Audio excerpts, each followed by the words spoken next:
Hello, fanatics. Welcome to what is the grand finale of the 2025-2026 season of your favorite online sports show. This is All Things Football. Season 5 comes to an end along with the 2025-2026 season of football. Europe, both local and international. The grand finale. Will it end in jubilation or will it end in sorrow in South Africa for the Buccaneers as they take to a sold-out Mobile Stadium to take on a side that is most likely not going to just hand them the title? However, Pirates have to take what's rightfully theirs, as many would say. Pirates are just a win away from winning the Betway Premiership and ending a 12-year drought, make them the only team to have won three trebles in the PSL era since the 1996-1997 era, ending at 12-year league drought in the process. Speaking of droughts, Arsenal ended their 22-year drought, winning their first league title after Manchester City failed to beat Bournemouth at the Vitality Stadium, while Arsenal would fight for a 1-0 win over Bournemouth at the Emirates through a player that has made a huge difference every time Arsenal were found struggling. Kai Havertz came in handy and rescued a win for the Gunners. First win since the Invincible era, where Arsene Wenger's side went in and won the Premier League without a loss, just wins and draws through and through. Good afternoon, my name is Apia Khoto. A lot has happened in the last week, including the Pamoja 27 qualifier, the draw for the Pamoja 27 qualifiers. Pamoja being the Africa Cup of Nations. Pamoja is in Swahili meaning unity. Now, the idea of the tournament is to bring nations together. This will be the first tournament to be hosted in three nations. The first to be co-hosted by three nations. The third to be co-hosted since the Nigeria, Ghana, Gabon, Equatorial Guinea. This is the first one to be hosted by by three coasts. However, this is where I'm going to bring you where it gets tricky. The pros and the cons that come with the qualifications. Good afternoon. My name is Apia Khoto. This is All Things Football. Talk to me about what you think, what you're looking forward to. We're going to dissect how the qualifiers are going to transpire and the dates around which you can expect the qualifiers to go through, and going into the international break. Let's start with news making headlines. Before we get into the news making headlines, remember to interact with me on social media. We are All Things Football on YouTube. Like, comment, and subscribe, and also ring the bell for notification of future episodes, which are now going to premiere next season in the new season when the new season starts, as this is the season finale. Either you can look out for a World Cup spin-off, or All Things Football spin-off, which will be solely dedicated to the World Cup, which we are looking at starting on the 8th of June to the 17th of July, when the 2 days before the World Cup comes to an end on the 19th of July in the USA at the MetLife Stadium. The preliminary squads, different nations that have qualified for the Africa Cup of Nations have announced the FIFA World Cup, have announced their squads for the tournament. Including Bafana Bafana, who have announced their preliminary squad, and are also therefore going to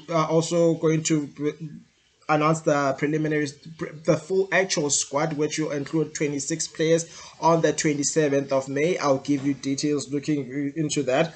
Also, the last game against Nicaragua at the Orlando Amstel Arena on the 29th of October. Kickoff for that fixture is at 1800 hours. We're on Facebook, All Things Football. Like, comment, and share the videos. Tell us what you think. Tell us what you'd like to hear. We're on TikTok at All Things Football _14. Also Instagram at All Things Football _14.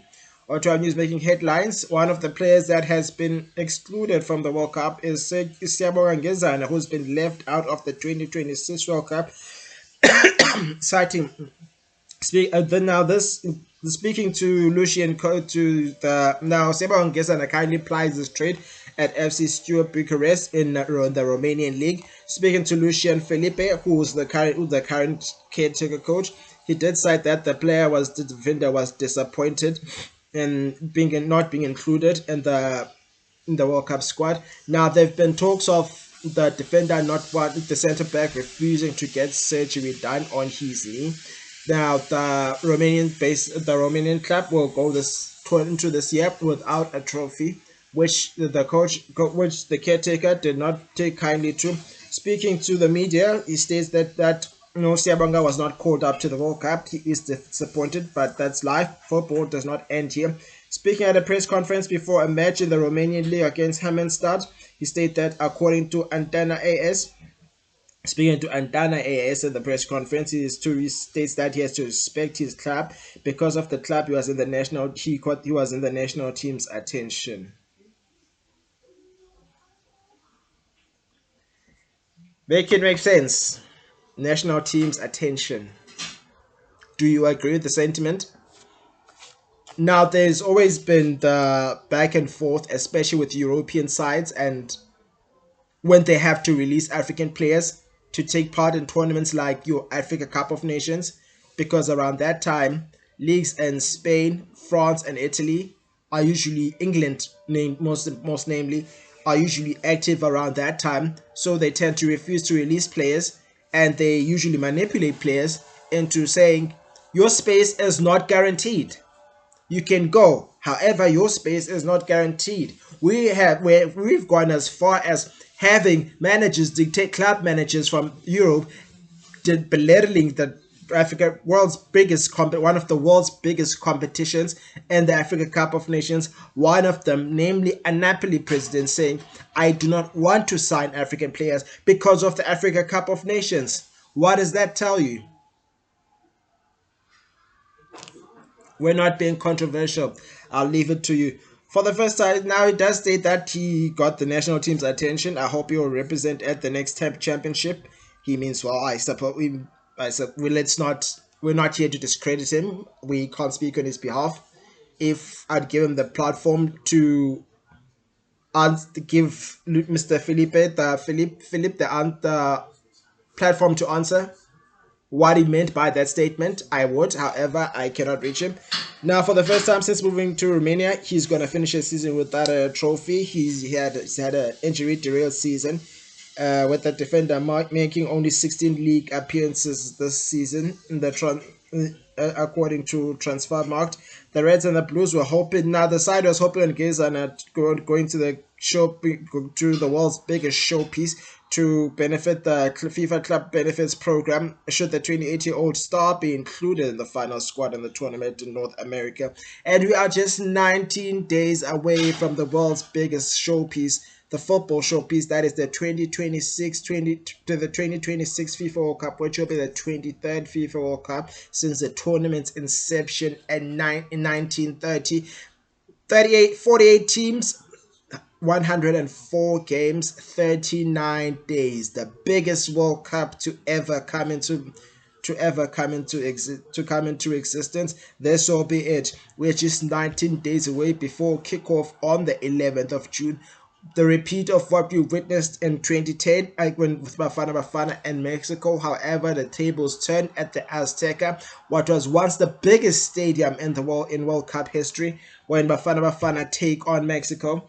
Moving on to our next story, Real Madrid Spanish Giants have confirmed that Real Madrid have confirmed that captain Dani Carvajal will depart the club come end of the season, following a mutual agreement. Now, the 34-year-old defender, Spaniard, is one of the only 5 players in football history to have won 6 UEFA Champions League titles, and has been part of a team that has experienced one of the biggest periods in the club's long and rich period. He made since joining the senior side in 2013, where he's won 27 titles, making 450 appearances and netting 14 goals in the process.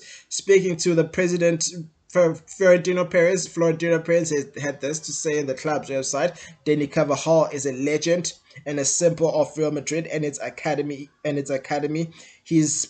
image alongside our beloved and remembered Alfredo Stefano laying the first stone, and Claudette Real Madrid. Claudette Real Madrid will forever remain in our hearts, and theirs, and that they will remain in the hearts of Madridistas and in the hearts of our club.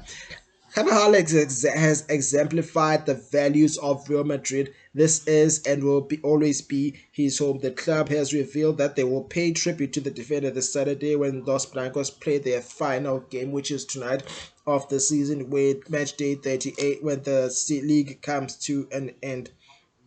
Moving right along, relegation threat inside looks set to appoint new coach and Brendan Truter to oversee their final battery premiership encounter against Kaiser Chiefs. The former Skugune United mentor has been without a job since vacating his role at Motsepe Foundation Championship side Uppington City and Uppington City since the Motsepe Foundation Championship side Uppington City. Now the Chili Boys have already gone through four coaching changes starting the season. Starting the season with Snetema Patela, who fell out with the technical director, leading to his exit, who was succeeded by Coach Luke Amile, who as a result, Chippa United have been on hit with a transfer ban and cannot sign players until they give what is due to him. And most recently, Coach Vusumuzi Vilagazi. Now, the Chili Boys were on the receiving end of a 2-0 home defeat against Lemonville Golden Arrows, which supposedly sent panic waves onto the which basically sent panic waves into the Chili Boys side, the Eastern Cape based side. Now you must remember that Chippa United are only the second Eastern Cape based side to play top flight football since Bushbucks in the 2005-2006 season. Now coach Brendan Truter is no stranger to the Battery Premiership. He also had he stayed at Uppington City, he would have had six more games to guide the club to safety in a mini league involving Cape Town City and Melford. Kruger United have since, however, secured automatic promotion to the Battery Premiership after the second tier. Now that Brendan Truter was spotted at the Chippa United training facility, his coaching CV includes spells with Amazulu Skukune United and Richards Bay in the top flight league, and will be relying on his experience to come in handy during this time of need. Moving right along, Bafana will only play one. I can confirm to you that Bafana will only play one international friendly again, which will be against North American side in Nicaragua, who are also Panama's biggest neighbors in the central and part of America.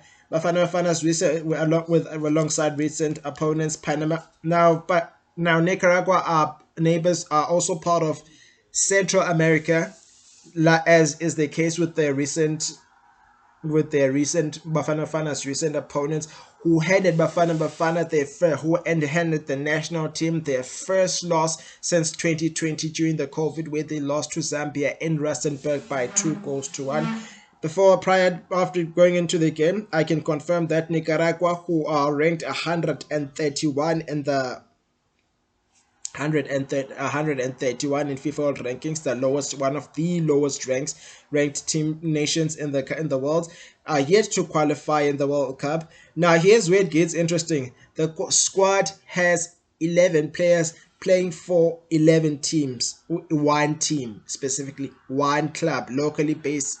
11 of those squad members that will be part of that team are playing for one team, one of the most dominant teams in the Nicaragua Premier League, namely Real Esteli. Now the side was crowned Clausura champions on Saturday for the 34th occasion after they got past Deria Dirangan FC in a penalty shootout following a 2-2 aggregated result in the playoff finals of the 2025-2026 La Liga Primera de Nicaragua.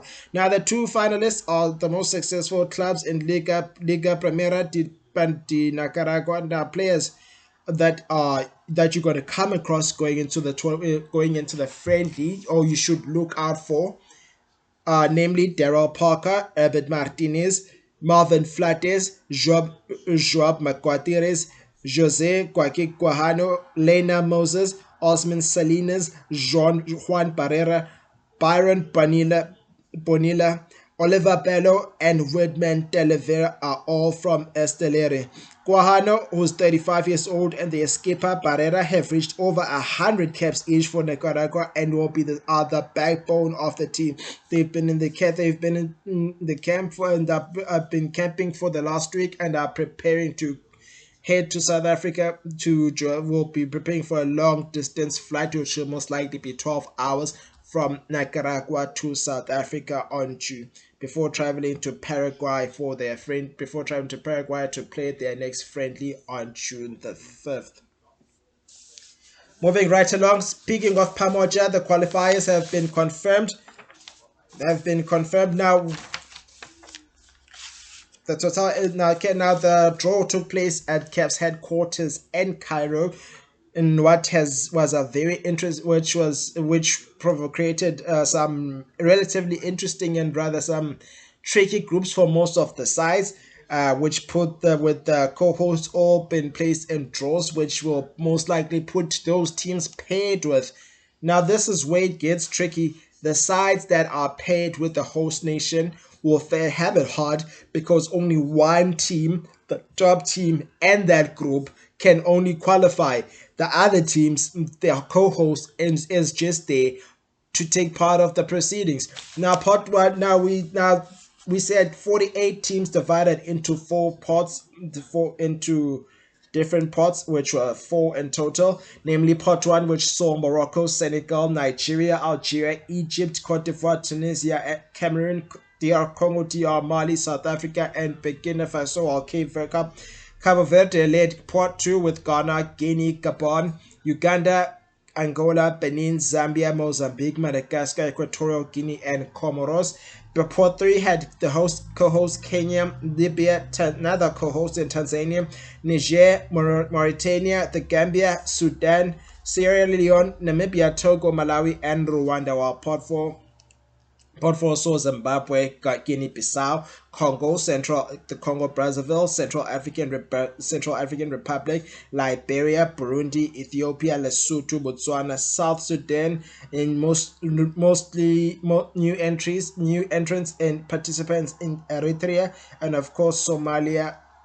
And of course, last but not least, in Somalia. Here's how the groups Here's how the groups looked after the draw was conducted. Now the theme behind the 2027 qualifiers is Pamoja, which is a Swahili term used to describe unity or to unify. So the aim of this tournament, which will be the 36th Africa Cup of installment of the Total Energies Africa Cup of Nations, will be used to unify teams, bringing them together. This will be the last tournament to have 24 teams, as the tournament that will follow will have 28, will be increased to 28. Here's how things look from a Group A point of view. Last tournament's runners up, Morocco, have been paired with Gabon, Niger, and Lesotho in Group A, while Group B will see the tournament's most successful side, and Egypt, who will be paired with Angola, Malawi, and South Sudan. Cote d'Ivoire and Ghana, the 2015 finalists, will face Gambia and Somalia, while 1996 winners South Africa will play Guinea, the host Kenya, and Eritrea. Group E sees DRC, DR Congo, Equatorial Guinea, and of Sierra Leone and Zimbabwe, while Group F will see the Stallions of Burkina Faso, Benin, Mauritania, and Central African Republic. Cameroon lead the way in Group G and does the second most successful side in the tournament since the tournament's inception. And Comoros, Namibia, and Congo Brazzaville. 2004 winners Tunisia lead the way in Group H against hosts in Libya, against Uganda, Libya, and of course Botswana. Group I will see Algeria, Zambia, Togo, and Burundi, while Senegal, defending champions, will lead the way in Group J alongside Mozambique, Sudan, and Ethiopia. Mali will find themselves with Cabo Verde, who will be making their way to their inaugural World Cup alongside Rwanda and Liberia. The Super Eagles will be looking to overturn their third place to change their fortunes after finishing third in the last Africa Cup of Nations against Madagascar and host Tanzania and of course Guinea-Bissau. Now here's where it gets now here's the tricky part. Group D, Group H, and Group L will only allow one team, one group winner, to qualify as they all consist of a co-host, namely Kenya, Guinea, Uganda, and Tanzania. So only one team will be able to qualify alongside Uganda, Kenya, and Tanzania, and all those groups. So you have to finish. You have to finish on top of for you the whichever team is in that group will have to qualify. They'll have to qualify as a group winner. Anything less than that, we'll see that team miss out on the tournament. Now let's break down what you can expect from the team, the qualification from a qualification point of view. The preliminary round has been completed. We'll continue with the qualifiers, which will take place on the 9th. The tournament will take place on the 19th. Now the draw took place on Tuesday, the 19th of May. A total of 48 teams were put in four pots in different pots, and the draw was determined on Tuesday, the 19th in Cairo. Now here's how the draw will look on the going into the FIFA International windows, which will be as follows. The first one will start from match day 1, and match day 2 will be from 21 September to 6 October, where teams will play home and away fixtures, while match day 3 and 4 will play 9 and 7 to 17 November, which will have home and away fixtures, as is the case with 5 and 6, which will run from the 22nd to the 30th of October. For the 48 teams drawn into 12 groups of 4, the top 2 teams will each qualify for the final tournament. Now this will also mark the return of now this is only the second Africa Cup of Nations to be held in East Africa since Ethiopia hosted the tournament in 1976. Now, the CAF AFCON Pamoja will be looking to build on the success of the previous editions, namely Morocco and Cote d'Ivoire, which raised the bar, which delivering a record commercial revenue, sponsorship growth and a global broadcast audience, while reflecting the global competitiveness and popularity of African football on the world stage. On to our last story. Bafana Bafana coach Hugo Broos has named his preliminary squad for the FIFA World Cup, which will go from the 25th to the 31st of May. Now the squad will be trimmed down to 26 players going into the World Cup, in an announcement which will be made at the presidential I will explain. Here's what's going to transpire. Now he's announced his prelims. Let me just not summarize the whole thing, just break down the expectation that comes with the tournament. Now, the head coach has announced the squad for the upcoming FIFA World Cup before announcing the final squad, which will be announced on the 27th of which will be reduced to 26 players at the Sefako Makgato Presidential Guest House in Pretoria. Now alongside in Pretoria, alongside the now in attendance will also be President Cyril Ramaphosa, who will be likely giving the players the perfect send off. Bafana will assemble in Johannesburg on this coming Monday to set up camp, starting with 24 players, while Mamelodi Sundowns, who are currently in Morocco for the return leg of the CAF Champions League final, will join in the latter stages alongside overseas based players. Now, four goalkeepers will be trimmed down to 3. Captain Ronwen Williams will lead the pack with Ricardo Goss, Pochene, and Brendan Peterson, recently put out outstanding performances for Kaizer Chiefs. Defenders go from Kuliso Mudau, Reteni, Oluetu Makanya, Bradley Cross, who's been brilliant with Kaiser Chiefs alongside Tabiso Munyane. I was also playing his football for Kaiser Chiefs. Tabang Matuluti, Mingosinati CBC, Orlando Pirates captain, who'll be looking to capture glory for Orlando to end Orlando Pirates' 12-year drought today at the sold out Mbombele Stadium. Kolomani Damani is also included alongside Obre Mudiba, Ime Okon, Sam Kelo Kabini, and of course Mbegezeli Mbokazi, who has also been just as brilliant at Chicago Fire. Midfielders include your Tebogo Mkwena, Jaden Adams, Brooklyn Bochapel, Lebogang Mobue, who also makes a surprise inclusion at Kaiser Chiefs with his following outstanding performances despite not yet scoring for his new employees alongside Talented Mbata and Sipepelos Tole. Your forwards, or should I say attackers, will include Ozone Paulus, Tsepang Moremi, Evidence Mahopa, Lyle Foster, Ekron Reynes, Rolebukile Mofukeng, Temba Zwane, Patrick Maswanganye, Kamuhelos Belebele, Temba Tapelo Morena, and of course Tapelo Maseko, who is now playing his football in Cyprus.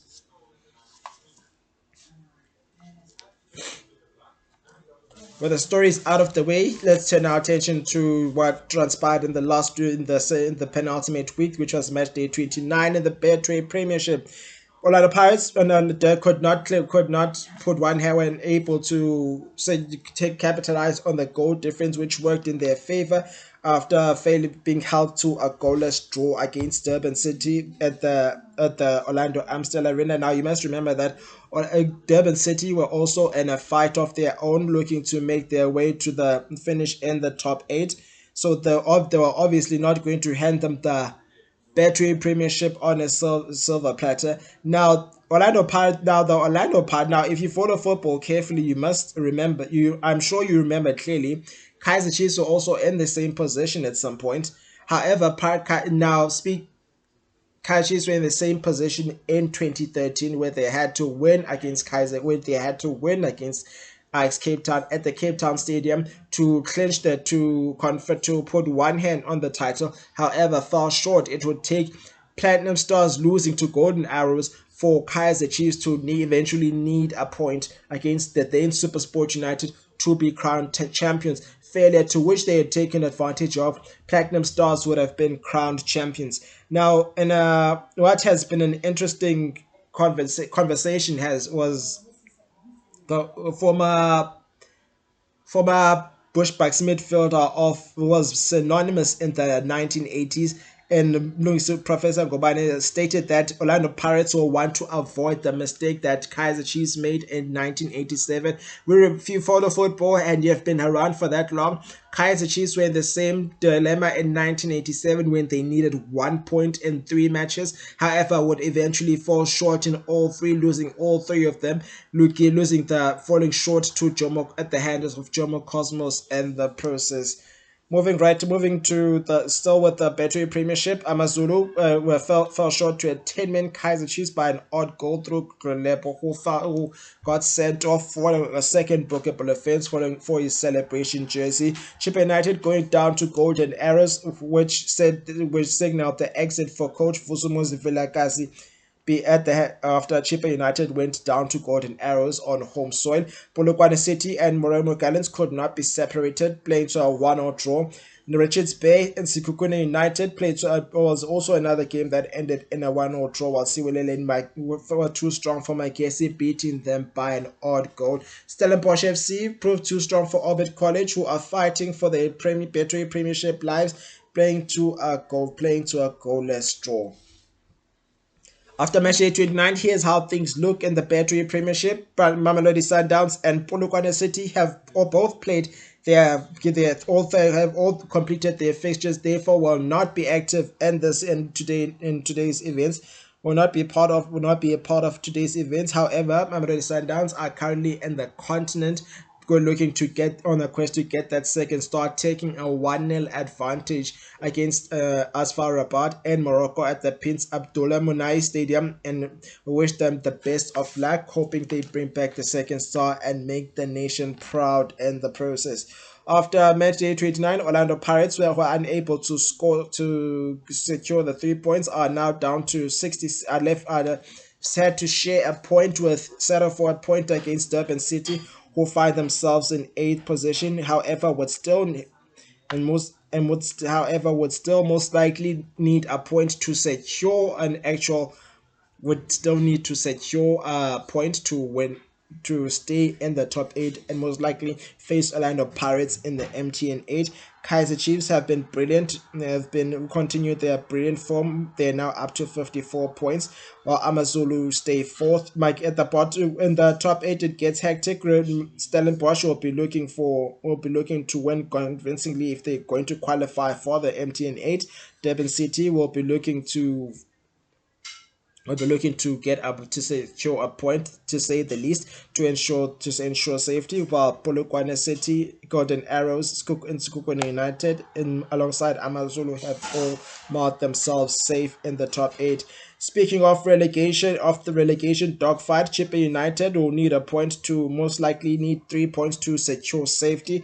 Maroma Gallants will need to win also to secure safety, while a loss for Magesi will see them relegated unless a win and other teams do them a favor, and them winning convincingly will most likely change the narrative and make a change the narrative, and then we'll interpret what happens in the process. Turn our attention to FA Cup. The FA Cup final was also played last week. Antoine Semenyo handed Manchester United a domestic double despite failing to win a treble after they fell short to London side Arsenal, who ended a 22-year drought, winning their first Premier League title. We're gonna get into that shortly. Besides the FA Cup final, we do not have any Premier League fixtures on Saturday. However, we'll go on to have them during the week. We saw Burnley who came who despite came coming down from despite coming from 2 goals, who despite having had to chase the goal game twice, where one but lost by 3 goals to 0 to Manchester United at Old Trafford. Brentford and Crystal Palace, the Londoners could not be separated, playing to a 2-2 draw at what was a very tricky GTAC Community Stadium. Everton falling short to Sunderland by 3 goals to 1. Leeds United beating Brighton by that odd goal. Wolves and Fulham could not be separated, playing to a 1-0 draw, while Newcastle and West Ham Newcastle proved too strong for West Ham United, going down by 3 goals to 1. Monday saw Arsenal, Kai Havertz beating a what was relatively stubborn Burnley side who've already been relegated. Now, a team that is playing with a team that has nothing to prove, that has nothing to play for, becomes relatively dangerous because you tend to underestimate the side. Hence, Burnley found it. Arsenal had to fight tooth and nail to break down the stubborn Burnley side, who most likely played what they call a low block, or parking the bus if you like. However, Kai Havertz eventually came off the bench to make the difference in the side. Bournemouth and Manchester United could not be separated, playing to a 1-0 draw despite a late equalizer by Erling Haaland, which was not enough because as Manchester City needed to win to stay in line for the Premier League title, meaning Arsenal would be crowned champions had Manchester City failed to beat Bournemouth at what is a relatively tricky Vitality Stadium to play in. Chelsea, to prove too strong for relegation, threatened Tottenham neighbours in Tottenham Hotspur, beating them by 2 goals to 1. Here's what you can expect from a football point of view. Now, match day 13, the Betway Premiership. It's the finale. Will it end in jubilation or in sorrow? Who will survive? Who will go down? Who will fall down the packing order? Here's how today looks. Durban City take on Amazulu at fellow KZN neighbors in Amazulu at the Chatsworth Stadium. Golden Arrows take on TS Galaxy at the Kings Relatini Stadium. Kaiser Chiefs welcome TS Galaxy, while Magesi welcome Richards Bay. Maruma Gallants take on Stellenbosch FC at the Stellenbosch FC at the Dr. Mela Stadium. Relegation threatened. Orbit College will welcome Orlando Pirates at a sold-out Bombela Stadium, which is most likely which is been building, which has been which has been living up to, which has been building up hype going into the build up. The build up has been exciting. People are looking forward to it. We're going to have a conversation before going up regarding that tournament. Regarding the game, I beg your pardon. Sekhukhune United will welcome Siwelele at the new Peter Mkaba Stadium for match day 30. Tomorrow sees CAF Champions League final second leg as far Rabat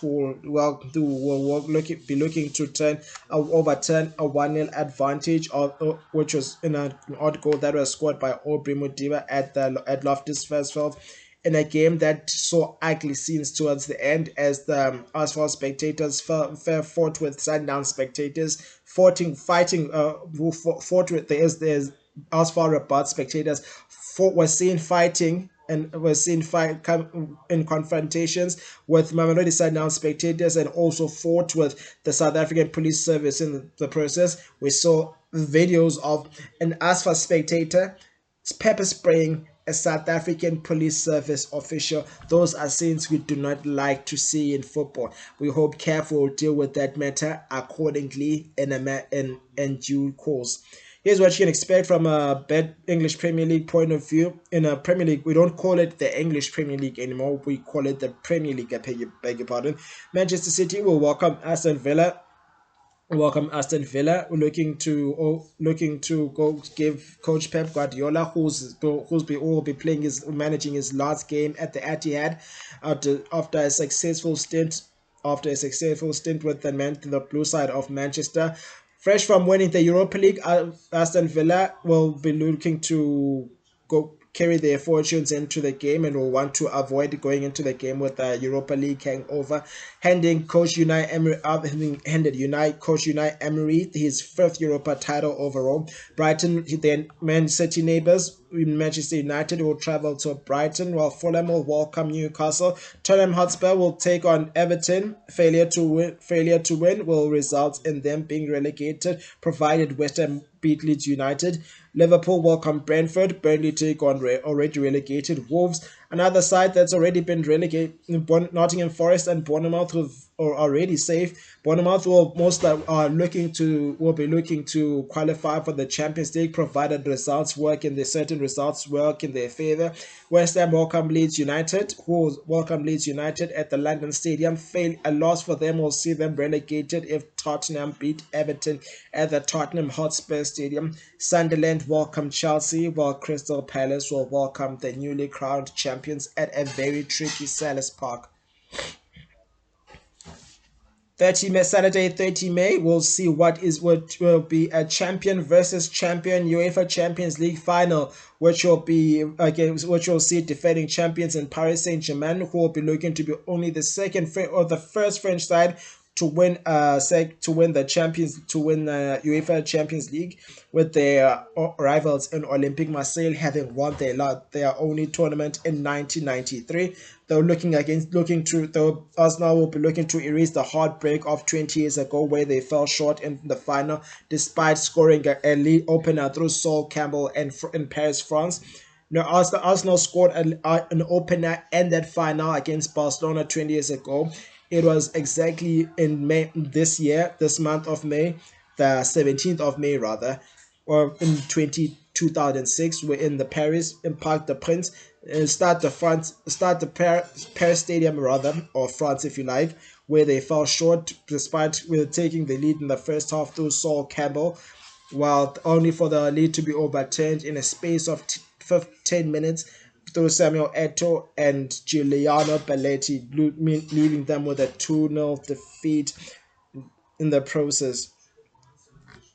Also, here's what you can look for. Here's also, after the Champions League, when all is said and done, you can catch the 2026 FIFA World Cup, which will be held in the United States, Mexico, and Canada, North America. That is, USA and Mexico are no strangers to hosting the world's biggest showpiece. USA having hosted the tournament in 1994, while Mexico will be the first nation to host three men's FIFA World Cup tournaments, having hosted the tournament in 1970, 1986, 1970 after an earthquake that destroyed the nation, 1986, which was synonymous with famous hand of God, and of course Canada, who recently returned to the world's biggest showpiece in the previous World Cup.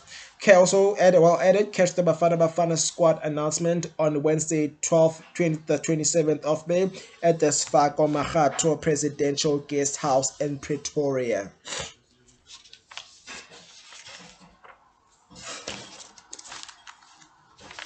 So this is where we draw the line in terms of all things football for season 5. I hope you enjoyed the season. Hope you enjoyed the show with me.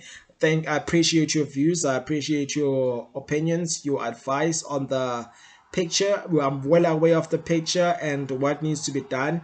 I can promise you it's a work in progress. However, it's not going to work overnight. Remember to like, comment, share, and subscribe, because reason being, most of you watch. A lot of you guys watch. However, you don't follow the page. You don't like the page. You do not subscribe. Let's change the narrative. Lead the pack. Change the narrative. Follow the page. Subscribe to the YouTube page. All Things Football. We're also on TikTok at All Things Football _14. Instagram at All Things Football _14. Like the page and follow on Facebook, All Things Football. Tell me what you think. Tell me what you'd like to see in the future. This is where All Things Football comes to an end for the season. Thank you very much for your support. It's not taken lightly. It is much appreciated. Hope you enjoy the show. I hope you enjoy the football, and of course enjoy the World Cup. As for those, just a short brief message to those who did not get their tickets. We ask again, as it was asked in the press conference going into that game at the Mbombela Stadium. It's a sold out affair. Please do stay at home if you do not have a ticket. Go to a fan park, go to a sports bar, go to a friend's house, have a braai, gather together.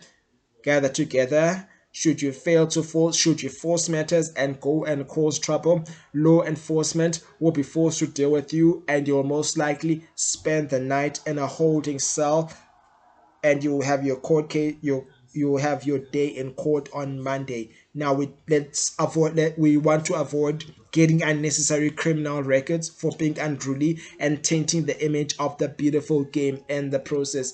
Also avoiding what transpired at the Orlando Stadium prior to the game against Durban City at the Orlando Stadium Arena. Please get there on time. The gates have already been opened. They were opened at 11. Do get there on time. Stay at home if you do not have a ticket. Go to a fan park, go to a sports bar, go and watch with your friends, just not at the venue, nowhere near the venue. This is where it ends. My name is Apio Khoto. We'll see. Let's do this again in the new season, which will be season 6, hopefully in a new studio. Take care of yourselves and each other. Cheers.